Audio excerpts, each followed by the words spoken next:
You know what scene people always remember from the original Jurassic Park? Not the philosophical debates, not the chaos theory. No, it's the guy getting eaten off the toilet by a T-Rex. That's the legacy. That's the moment. Because deep down, we don't go to these movies for moral lessons. We go to see dinosaurs wreck stuff. So when people trash Jurassic World Rebirth for being generic, I have to ask, what exactly were you expecting? Jurassic World Rebirth has critics rolling their eyes and audiences rolling into theaters. It's the same story every time. Critics pan it, fans enjoy it, and the internet splits like a raptor claw through a Jeep door. This video is a response to that generic world rehash video and to Crazy Joe, who ranked Rebirth dead last in the franchise. And look, I get it. If you're grading these movies on story alone, sure, they're not winning Oscars. But that's not why people show up. Let's talk about why spectacle matters more than story in franchises like Jurassic Park, Pacific Rim, Godzilla, and Transformers, and why critics keep missing the point. Let's start with the king, Godzilla. The original 1954 film wasn't just a monster movie. It was a metaphor for nuclear devastation. Born from the trauma of Hiroshima and Nagasaki, Godzilla was Japan's cinematic reckoning with the horrors of atomic warfare. His scarred, keloid-like skin, his radioactive breath, and his unstoppable destruction weren't just special effects, they were symbols of national grief and post-World War II anxiety. That first film was somber, haunting, and deeply political. It wasn't about monster fights. It was about a society trying to cope with something beyond comprehension. And for a while, that tone stuck. But then came King Kong vs. Godzilla in 1963, and everything changed. That's when the franchise pivoted. The tone shifted from allegory to action, from metaphor to mayhem. By the time we got to Ibira Horror of the Deep in 1966, Godzilla was drop-kicking giant lobsters and swatting fighter jets out of the sky. And honestly, that's what made him iconic. Because while the original Godzilla was a symbol of trauma, the Godzilla most people grew up with, the one that endured, was a brawler, a kaiju gladiator, a walking disaster movie who fought Mothra, Ghidorah, Mechagodzilla, Gigan, and yes, even King Kong. That's the Godzilla that's stuck in pop culture. Not the metaphor, the monster. And that's why Godzilla Minus One was such a surprise. It went back to the roots. It brought back the national trauma, the post-war grief, the human drama. It was a serious film with serious themes, and it worked. James Gunn even called it revolutionary in one of his favorite films of the past few years. But let's be real. Godzilla Minus One is the exception, not the rule. Toho didn't rush a sequel. Hollywood didn't pivot, and most Godzilla movies still live and die by the monster fights. So when people criticize Jurassic World Rebirth for not being deep or meaningful, I have to ask, are we really holding dinosaur movies to a higher standard than Godzilla? Because if Godzilla can spend decades dropkicking kaiju and still be beloved, then Jurassic World can absolutely give us genetically engineered dinosaurs and a river chase without needing to win a Pulitzer. Now enter Pacific Rim. Guillermo del Toro took that same DNA, giant monsters, citywide destruction, mythic scale, and fused it with another childhood fantasy. Giant fucking robots. The result? A visual love letter to kaiju cinema. Critics were lukewarm. Rotten Tomatoes has it at 72%. The sequel, Pacific Rim Uprising, got absolutely trashed. 44% from critics, 43% from audiences. But here's the thing. Both films delivered exactly what they promised. Giant robots, giant monsters, absolute fucking mayhem. That's the pitch, that's the product.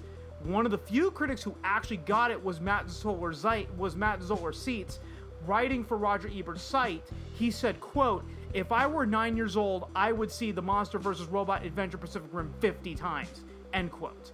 That's the energy, that's the audience, and that's the point. But not everyone saw it that way. What culture dismissed it as incredibly average at best, and Reddit threads were full of people calling it a lazy, idiotic movie that insulted my intelligence. Their words, not mine. They were grading a monster brawl like it was a Sundance drama. Pacific Rim didn't fail because it lacked story. It struggled because critics expected steak when the menu clearly said McDonald's hamburger. And that mismatch of expectations, it's everywhere. Now let's talk about Transformers. The 2007 original, critics were mixed. Rotten Tomatoes gave it a 57%, but even the negative reviews admitted the action was exhilarating. One top critic wrote, quote, "While believable characters are hard to come by in Transformers, the effects are staggering and the action is exhilarating," end quote. And audiences, they showed up in droves because it delivered on its promise. Giant robots, citywide destruction, and moments that stuck with you. Like the desert village ambush in Qatar and the call center meltdown in India. That scene, iconic. But then came Transformers Age of Extinction. Nearly 3 hours long, and somehow they made Grimlock, one of the most beloved characters in the franchise, boring. That's where the series went off the rails. Critics were savage. Roger Ebert's site called it a 2-hour and 40-minute toy commercial elaborately disguising itself as a movie. Metacritic said it felt like the same album just played louder each time. And the damage was done. Even though the next films, The Last Knight, Bumblebee, Rise of the Beasts, weren't as bad, the franchise never fully recovered. I'm not counting Transformers 1, which is its own thing separately. Now, let's compare this to Jurassic World Dominion. Dominion was messy, no doubt. It tried to be too many things to too many people. It wanted to be a legacy sequel, a global thriller, a sci-fi cautionary tale, and a dinosaur action movie all at once. It brought back the original cast, introduced new characters, tackled bioethics, and threw in locusts for good measure. It was a buffet of ideas, and none of them got the attention they deserved. Critics called it distracted, bloated, and unfocused, and they weren't wrong. But here's the difference. Dominion didn't kill the franchise. Why? Because even in its chaos, it still gave audiences what they came for. Dinosaurs. It didn't forget the core appeal. It just got tangled trying to please everyone. Age of Extinction forgot the appeal entirely. Dominion may have been a narrative mess, but it wasn't boring. It still had moments. It still had spectacle. And that's why Jurassic World Rebirth could rise from its ashes and deliver something leaner, sharper, and more fun. Dominion was a misstep. Age of Extinction was a derailment. And here's the other thing that no one's talking about. Jurassic Park isn't just the most successful dinosaur franchise. It's the only one that's still alive. Think about it. What's the competition? 65 with Adam Driver? That movie had a $91 million budget, a high concept premise, space pilot crash lands on prehistoric Earth, and still managed to be a total snooze fest. Critics called it a movie that would have benefited from being a whole lot stupider. It tried to be a survival thriller and a heartfelt drama, but ended up being neither. Even with dinosaurs and Adam Driver, it couldn't connect with audiences or critics. It was a missed opportunity to just have fun. And The Valley of Gwangi? That's a cult classic, sure. Ray Harryhausen's stop motion work is legendary, but no one's rebooting that. There's no major studio greenlighting a Gwangi cinematic universe. Even the fan-made reboot concepts floating around online are more fantasy than reality. So when people say Jurassic World Rebirth is just another dinosaur movie, honestly, I have to laugh. Because it's not just another dinosaur movie, it's the only one. It's the last franchise standing, and it's still delivering what audiences want. Dinosaurs, spectacle, and a good time. Even Godzilla, as much as I love it, isn't in the same lane anymore. Godzilla Minus One was a masterpiece. Critics called it revolutionary, and James Gunn even said it was one of his favorite films of the past few years. But that movie took itself seriously. It was a post-war drama with Kaiju. It had emotional weight, national trauma, and Oscar-winning visual effects. It wasn't trying to be fun. It was trying to be profound. And that's great, but that's not what Jurassic World Rebirth was going for. Rebirth leaned into the chaos. It embraced the absurdity. It gave us mutated dinosaurs, a river chase, and a genetically engineered apex predator. It was Jurassic Park III energy with a modern budget, and that's exactly what it needed to be. So when critics complain that it's not deep enough or original enough, I just shake my head, because they're grading it like it's Godzilla Minus One, when it's clearly aiming for Jurassic Park 3. And in that lane, it delivers. And speaking of Jurassic Park 3, critics weren't kind to that movie at the time. Rotten Tomatoes said it doesn't quite compensate for the franchise's continuing creative decline. Others called it a quick, mediocre episode with no depth whatsoever. But here's the thing. Jurassic Park 3 delivered on its core promise. Dinosaurs, chaos, a Spinosaurus wrecking a T-Rex, a pteranodon aviary sequence that still holds up. It didn't pretend to be profound. It gave us what we came for. And that's why it's my favorite in the franchise. It understands what it is. It doesn't waste time on a story it didn't need. It's lean, it's loud, and it respects the audience's expectations. It's a Roger Corman monster movie with a Jurassic budget, and that's not a flaw, it's a feature. Now, Jurassic World Rebirth. Critics are split.